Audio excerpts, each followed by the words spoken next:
this stuff isn't real, and I really care about people knowing that it's not real. You can think it's fun. You think it's fun to read your horoscope and see what it thinks. As long as you know it's not real, I have no issue with that. Go to a psychic for entertainment. I can know if a psychic actually hung up a sign that said, psychic entertainment, I had no problem with that whatsoever. And there are people, mentalists or magicians who do magic with the mind, and they sometimes go into that realm of, but when you're seeing a mentalist that you're seeing entertainment. But most people go to psychics, mediums, believing that what they're, hearing, that palms are being read, tarot cards, all these things.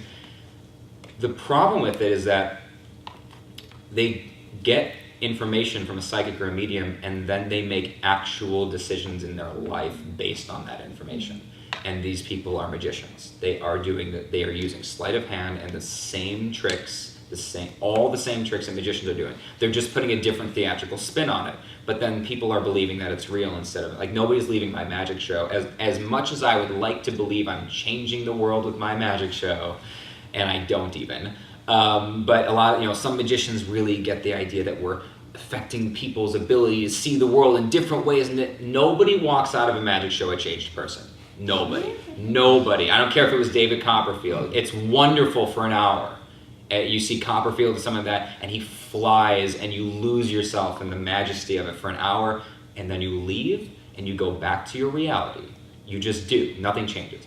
But people walk away from psychics and mediums and horoscopes. They read their horoscope and think, oh, it said it. This is my year. Said, the back of a Chinese takeout menu. You know what I mean? And they, it really bothers me. It offends me. That because people are more likely to believe when they're vulnerable, and it's typically people who've lost somebody or who've gone through a divorce or lost their job. People who are in really vulnerable situations are the people who go to psychics and mediums and look for that. Nobody who's just having a great old time and has nothing wrong with their life and no questions about what's going on goes to a psychic for help, for advice. Nobody's going there in that situation.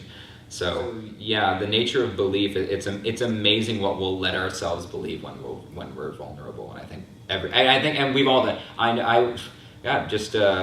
Recently this year I came down with some bug. I got sick, and it's amazing what you'll Google and believe will help you when you're sick, isn't it? Isn't it amazing? I mean, and when I got really sick and I had to do shows that I couldn't cancel on, and I was desperate to get better as quickly as possible.